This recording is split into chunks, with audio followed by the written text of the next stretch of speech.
but also taking place in Gauteng, in Sandton more specifically, as part of 30 years of our democracy. The Department of Trade and Industry is currently hosting an employee share ownership conference at the Sandton Convention Centre. The president has just taken to the podium there. Let's listen. Here present, chairpersons of the Industrial Development Corporation and chairperson of the National Empowerment Fund, the leadership of the competition authorities, representatives of labor, business, and industry bodies, and ladies and gentlemen. Minister, thank you for taking us through the whole repertoire of the type of food that you like and you consume from morning to evening. I was quite interested of the full itemization of the food you like, from peanut butter to pizzas to pap to juice, fruit, as well as a beer. Much as I know that you don't consume any intoxicating beverages, I was quite intrigued. Maybe I need to look at you more closely. It's a great pleasure to be here. And let me start off by saying that I always have a conflict of interest whenever I stand on a podium to speak on any subject. But I'd like to declare that this morning I have a much bigger conflict of interest, so I want to declare that up front. I do so having worked with workers for the better part of my life, 9 years in the National Union of Mine Workers, and as being part of COSATU. The subject that we are addressing today is very close to my heart, so I'd like to declare my interest, because it is one of those subjects that I and many others did champion for many years. And we championed this as trade union leaders. We would see how the bosses, the management, got share options in the companies that they led in their great numbers, and workers were always excluded from participation. Management teams at a high level would always have a double-barrel type of earning opportunity. There are very high salaries, as well as the dividends that they would earn from their share options. And workers only had their salaries. And we thought for the longest time that this was unfair and inequitable. And it is for that reason that we joined the campaign to ensure that workers are also included. And this in many ways was in keeping with the whole principle of inclusivity, but more importantly lately for us, leaving no one behind. Because if we ever can give credence and credibility to the notion of leaving no one behind, it is in this area of worker ownership. So it is therefore for me a great pleasure to be here. Now, this first conference on the state and future of worker share ownership schemes in South Africa is taking place at a very important time. Firstly, we are marking 30 years of freedom. This gives us an opportunity to reflect on progress in transforming our society as well as our economy. Since 1994, we have made concerted effort to address the racial and economic injustices of the past. We have enacted competition laws that have opened doors for small and medium-sized enterprises to flourish and to be more inclusive on an economy-wide basis. Working with our social partners, we have introduced labor laws to foster sound labor relations and ensure decent working conditions for all. I'm always intrigued by some who say that we've got labor laws that impede progress and economic development in our country. And whenever I ask them about singling out those pieces of legislation, they never come forward with coherent views and proposals. Yes, there may be one or two that we need to look at as we move forward, but in the main, the labor laws that we have passed have been labor laws that have been able to develop our labor legislation landscape in line with the International Labour Organization conventions. We have pursued policies to foster entrepreneurship and to empower Black South Africans in the economy.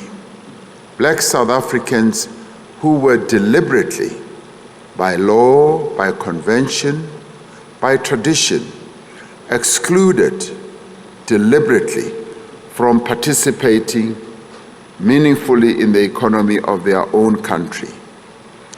And I often say that if there was any iniquity that was done to the people of South Africa, is how we enabled this economy to operate not on all cylinders, to operate, if a car or a truck has 6 cylinders, to operate just on 2, leaving out the other 4 cylinders.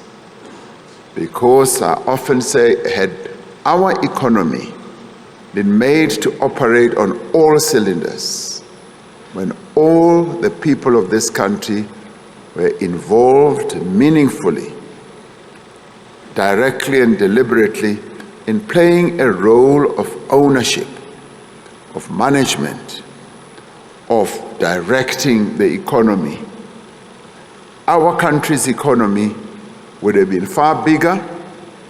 It would have grown much more exponentially as to be able to create jobs. Through that, we would have fostered competition, and competition is good because it creates companies that are able to innovate and create more people. Our economy was deliberately crippled and staggered for a number of years by the exclusion of the majority of our people. And that is why our economy is where it is today.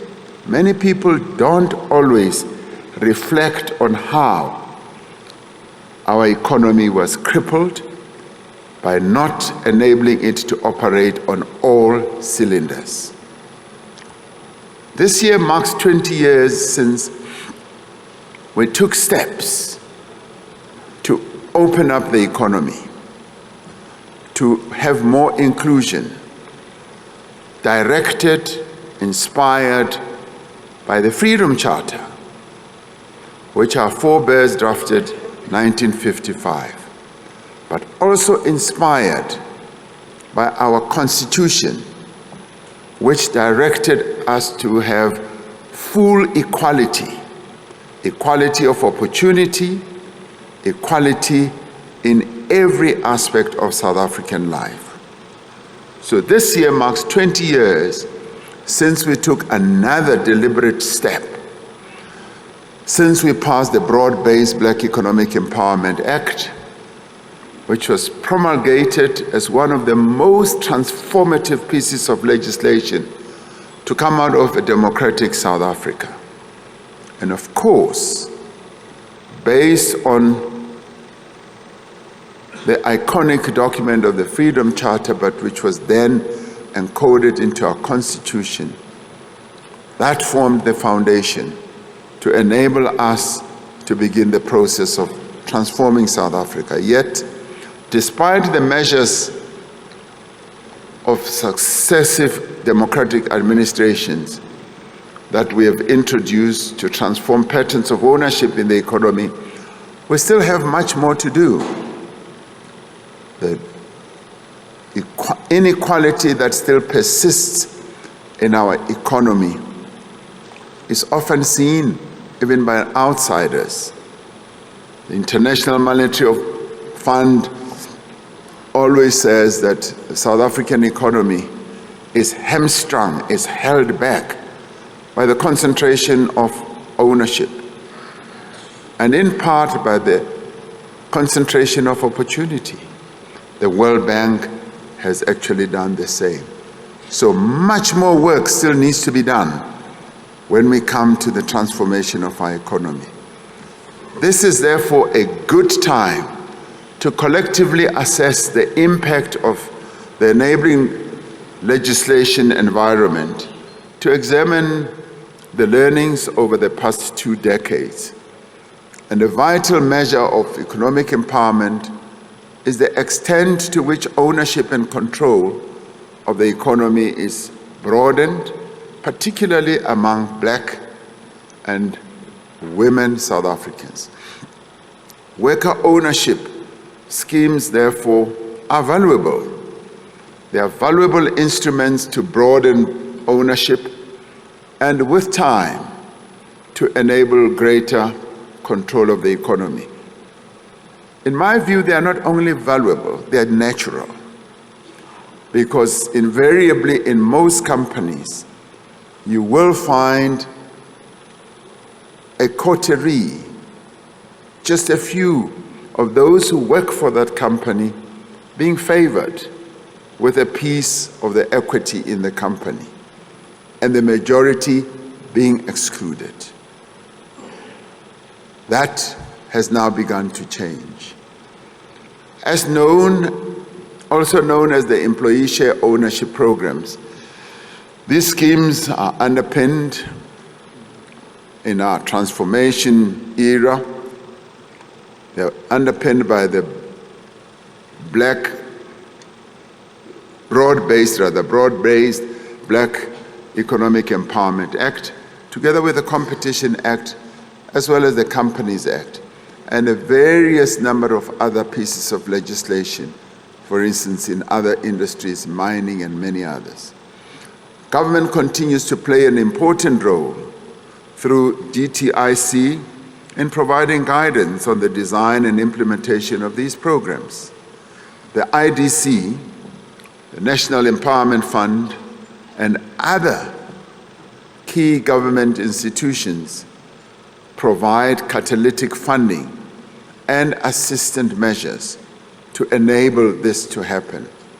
Worker share ownership schemes furthermore complement the Black Industrialist Program that we inaugurated a few years ago, which provides another means through which the government can contribute towards more equitable ownership in the economy. In 2019, we enacted changes to the Competition Act that have helped to advance worker ownership.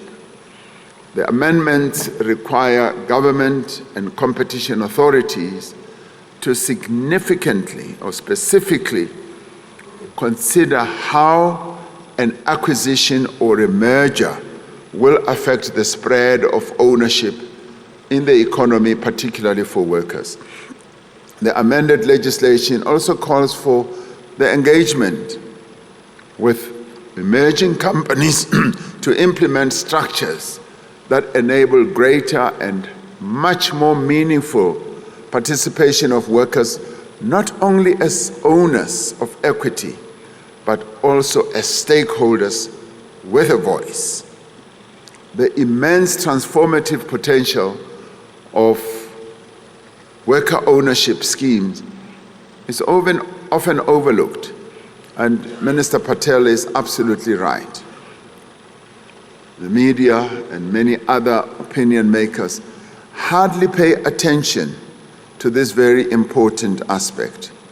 I guess the only attention that ever hits the headlines is how a CEO of a company will be selling their shares, their share options, and getting hundreds of millions of rands. That is when it surfaces. And sometimes it surfaces at AGMs when the remuneration committee comes forward to say this is how we want to remunerate the management team. Workers are hardly ever mentioned in that type of conversation. Now, we have come, that is a very weak applause. Maybe it's coming from workers. It's coming from workers. Because it is possibly workers who say, we've always been excluded, which is true. That's why I declared my interest. And they are having a go at the management people as well. Now, we've come a long way from the early days of Black economic empowerment, where instances of workers as stakeholders in companies were rare. You might recall that when we started with the broad-based Black economic empowerment, it was largely seen as an opportunity to bring in your Black entrepreneurs and later your communities. But for the most part, the workers who worked for those companies that produces the orange juice, the pizza, and the beer that Minister Patel was talking about were often excluded. And they were almost like just objects, and not even their interests not even heeded, except for the wages that they earned, even in the boardroom. Now, the impact of these schemes were relatively limited at the time, in part because of the finite nature of the respective arrangements. In the intervening years, these efforts have picked up pace considerably. According to a study that was done by the DTIC, today in our country, more than 500,000 workers are part owners of the companies they work for.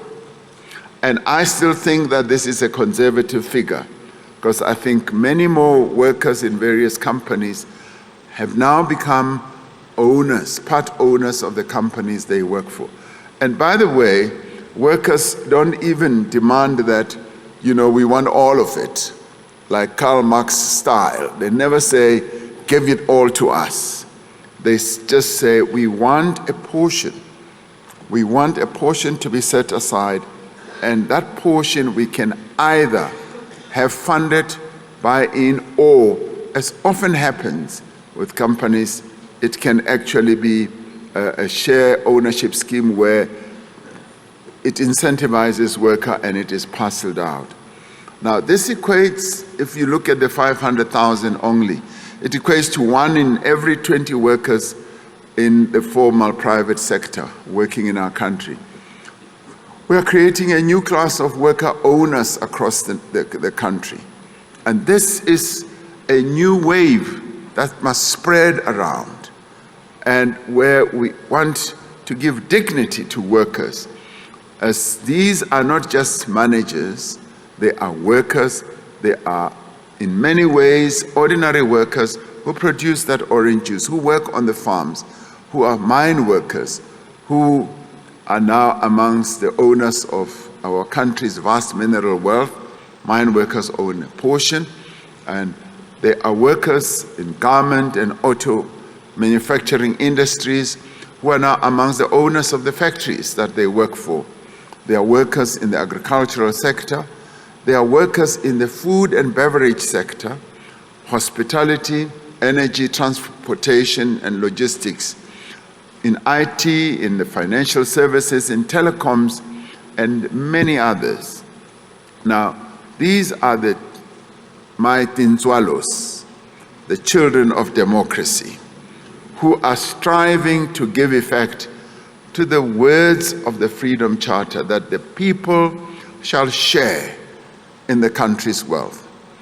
This is why this conference, in my view, is so important, the first of its kind. It is an important opportunity to acknowledge the successes of existing employee ownership schemes, to raise awareness about their existence, their potential, and explore strategies to promote more of them within and across more sectors. And this is a good thing to do.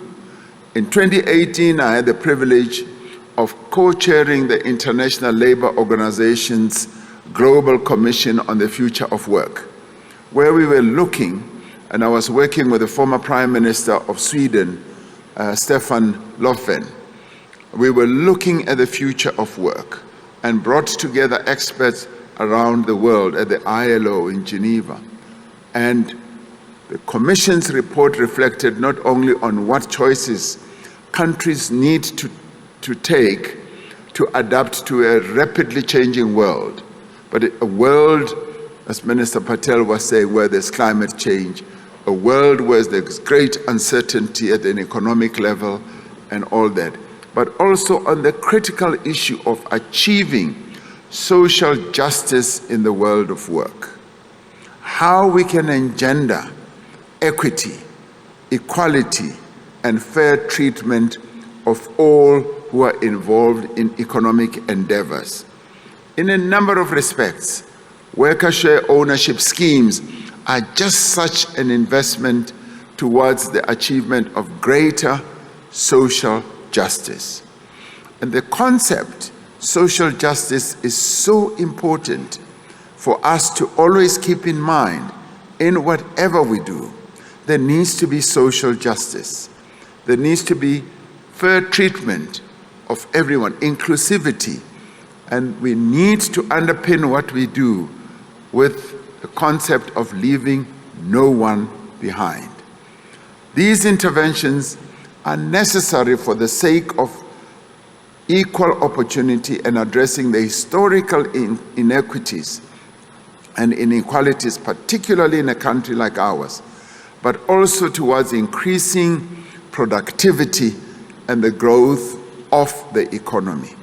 You see, in companies, when they give your top CEOs, your top managers, shares, they say they are doing so to incentivize them to be more creative, to be more innovative, and to generate growth for the company. And quite often they leave the workers behind. And yet the workers are the real engineers of getting growth in a company, because once they are well incentivized, they themselves will walk through brick walls to ensure that there is more growth. And in my view, what is the difference? To enable and empower a CEO with, millions of shares and also a worker. They both need incentivization. They both need to have a sense of equity, a sense of ownership. And once you do that, you produce people who are going to lead to the growth of the company. So employee ownership schemes offer employees access to the share of, yes, the profits and the growth that is generated by companies to which they contribute their labor. Blood and sweat goes into growing those companies. And those workers need to be incentivized, to be remunerated in exactly the same way, obviously on a proportional basis, as your top managers. Moreover, they give workers a seat at the table where strategic corporate decisions are made. I've often made this point, and trade unions in our country have always been very reluctant to sit also on the boards of the companies they work for, because the tradition has always been the employers are the enemy and we cannot sit down with the enemy. I forever remember when I was in the National Union of Mine Workers, for the first time when we went to negotiate with the bosses at the Chamber of Mines. As we got into the negotiating room, they started offering us tea, everyone tea. The workers said, "General Secretary, we are not drinking the tea from the enemy."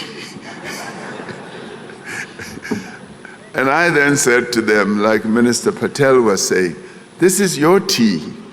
This is your tea. It's made by your fellow workers. We must drink it."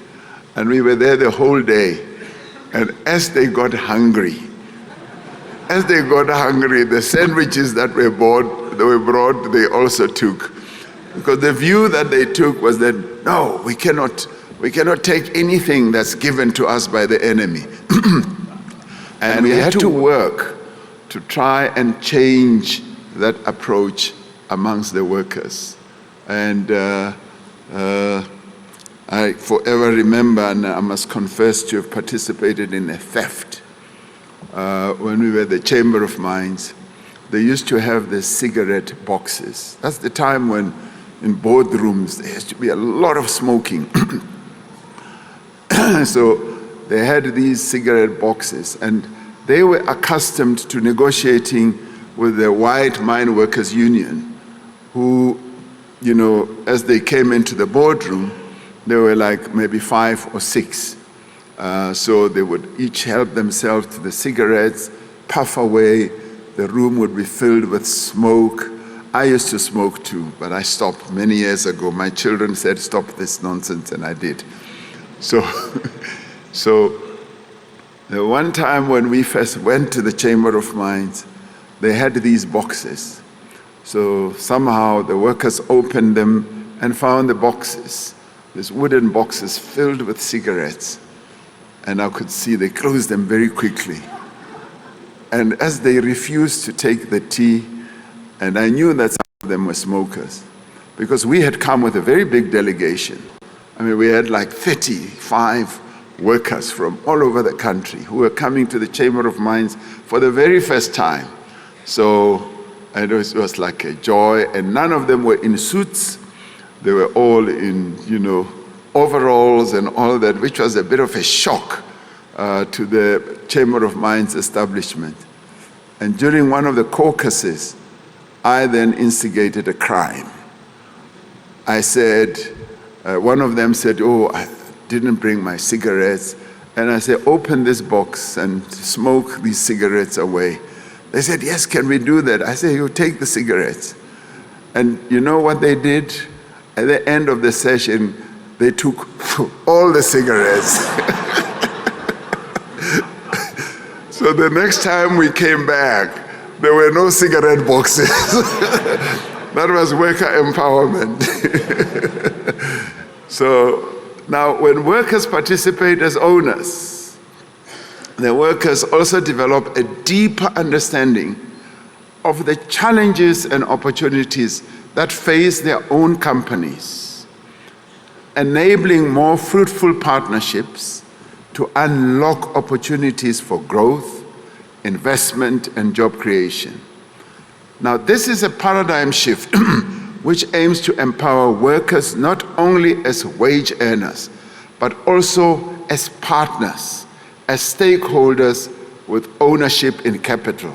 Now, trade unions have often thought that this is going to weaken their resolve. It's actually going to make them sweetheart unions. It's going to weaken their revolutionary fervor. And I say, as opposed to that, it actually gets workers to understand more. And it does not mean that they may not go and sit at the table as negotiators for higher wages, because they will understand more. The same obtains in other countries. In Germany, for instance, they have this co-determination process where workers participate in the management board as well as in the company board of directors. So we have now embarked on a new era. Now, beyond the principle of social justice, worker ownership initiatives make sound business and economic sense, in my view, as I alluded to earlier. They are key to building a more resilient economy whose benefits flow equitably through society. One of the issues that is often raised as a complaint with regard to our economy is that there is less productivity in our economy. And yes, if we want to boost productivity across the economy, we need to make sure that those people who produce the wealth of the country, those people who work to produce the growth of their companies, are well incentivized, they are well encouraged, and they feel that they are part of the company that they work for, and that there is no alienation whatsoever. Worker share ownership initiatives boost the morale, as well as I said, the productivity. They make workers feel that we are working for ourselves, and we are able to give more, much more than what we would ordinarily do. And I would even hasten to say, it would also deal with issues of shrinkage.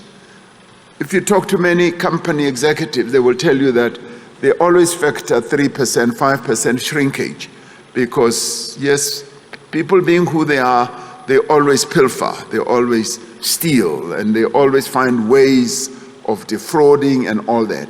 Now, when you know that this is part of yourself, that you own a portion of this, and that you are well regarded in your company, you are well treated as equity, the incidence of theft, the incidence of defrauding will be lessened, because you will know that when you do so, you are actually stealing from yourself. So I do believe that the benefits, other than promoting morale, productivity, are way beyond what we can ever imagine. And I think if this is done on a wholesome basis, it will boost the economy. I remember one time when I was still in business and I talked to my executives at the company that I led, and they said, Chairman, we want to also have a piece of the action. And I said, what do you want? And they said, we want equity. They said, once we have equity in this company, we will run through brick walls for you. We will literally go through concrete walls, because then we will commit ourselves much more. So this, in my view, is so important. Several studies have shown that worker ownership also fosters greater innovation within companies. Yes, it fosters that. I was associated with a telco company when I was still in business, and one time I saw this fellow who looked like a ragamuffin, who was walking around in techies and with the baggy pants. And I said, who are you? What do you do here? He says, no, I'm paid to think, and I'm also a shareholder here. And because I'm a shareholder, I feel really sort of uplifted, and I think, I innovate, I come up with new products, new things, and I feel that this is a part of my own company. And that is what share ownership schemes do. Workers who feel valued and respected by their employers are more likely to contribute, as I was saying, ideas to improving processes, products, and services. It is human nature that one is more inclined to contribute one's best efforts when one has a vested interest in the success of that particular venture. And it is human nature for people to say, what is in it for me? And I find that in politics all the time. When you talk to people, they say, okay, President, but at the back of their minds, as I look at them, I know that they are basically saying, what is in it for me? Because that is our human nature. It's inherent in us. So we must know and remember that if we want to promote loyalty, productivity, lift morale, that's precisely what we should be doing. So this conference is an opportunity, in my view, for meaningful dialogue among a diverse array of participants, including trustees, CEOs, labor and business representatives, and company chairs. It is an opportunity to develop a model of worker ownership that can serve the needs of our economy. And I will not go into the various, permutations of schemes. You should be able to do that. While there has been a focus on expanding the number of worker share ownership schemes, insufficient attention has been given to enhancing the impact of many of these schemes and unlocking their full potential. Moving forward, we will need to address key issues such as developing best practice, funding and dividend policies, and enhancing governance structures. Now, many company owners will say, but why should I give a portion of my company to workers? And there are many ways of skinning the cat, many ways of crafting an inclusive participation by those who work for the entity. And some companies even have phantom schemes where the real equity base is never denuded, and processes that renew, schemes that renew themselves even as workers exit and come in and so forth. So worker ownership must also deal with issues of Black economic empowerment. It must be a mechanism for wider economic inclusion. We need to expand the reach and the impact of share ownership programs, strengthen the legislative and regulatory frameworks, and foster greater collaboration with all stakeholders. We should seize this opportunity to create networks and enable knowledge sharing, as well as improve the impact and the reach of existing schemes. So I wish to thank the Minister of DTIC and its various agencies for all the work that they have done in creating and enabling the environment. Of course, this has been inspired by the laws that we have passed in relation to other industries, mining and many others, and we have now reached a point where we are perfecting it.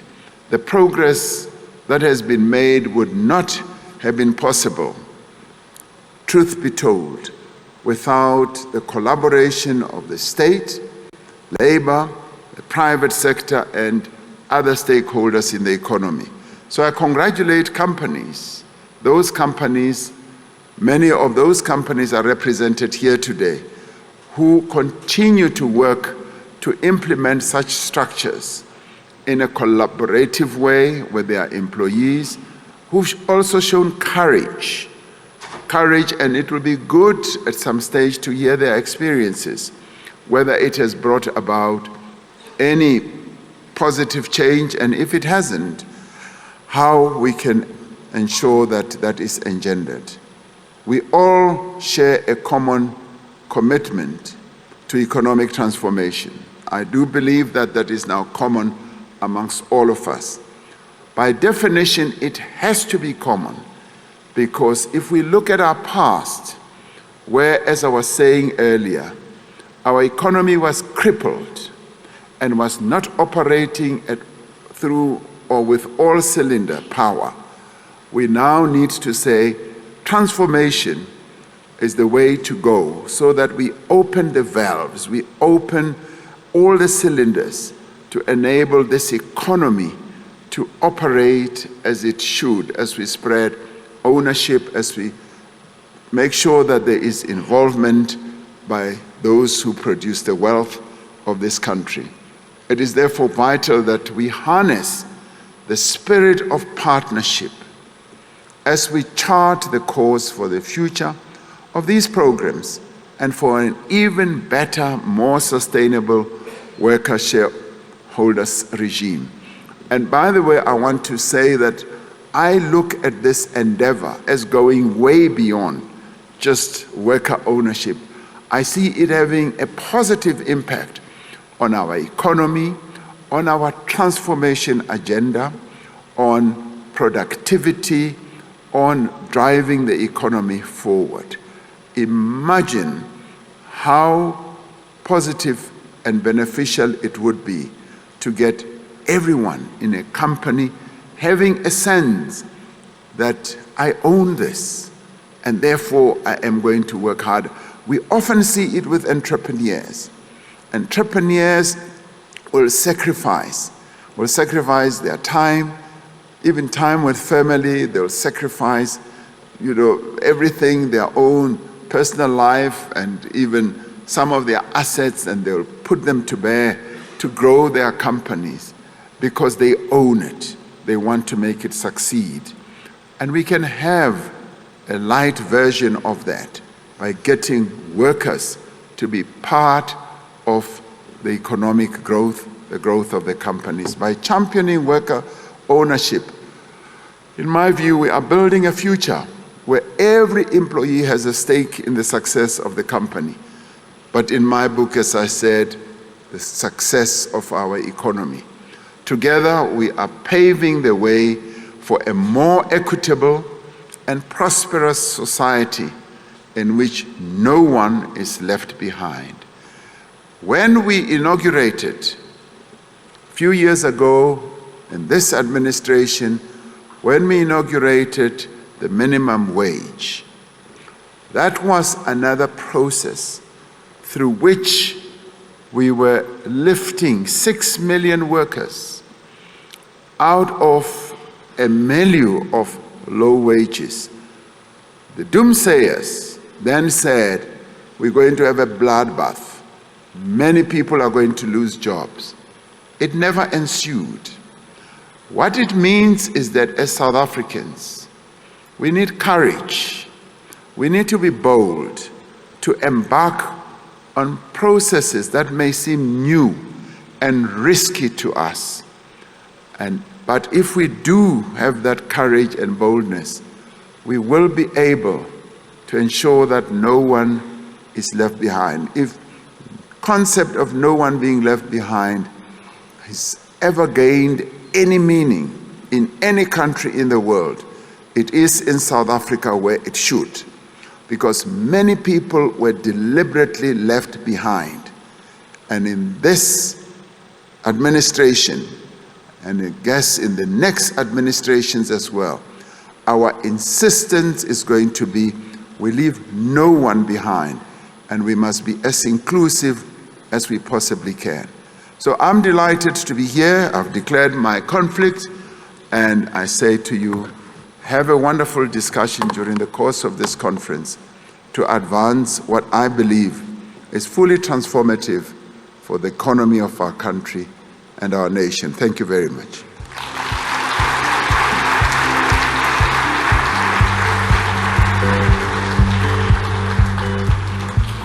All right, so there you have it. President Cyril Ramaphosa wrapping up a marathon keynote address at the Employment Share Ownership Conference currently taking place at the Sandton Convention Centre. You can see multiple people are present there, by the way, including the Trade and Industry Minister, I beg your pardon, Abraham Patel. I also saw there Pravin Gordhan on his way out. He, of course, is the Public Enterprises Minister. And I also think we're able to see there Naledi Pandor. Speaking about, I suppose, strides that have been made in an effort to try and ensure there's a whole lot more of an inclusive economy than what we've seen in the past. Many people who are present there, of course, would want to agree with him. I wonder, though, if workers who are at the center of this gathering see things in the same light. It's certainly a story we're going to keep watching for you as it continues to unfold.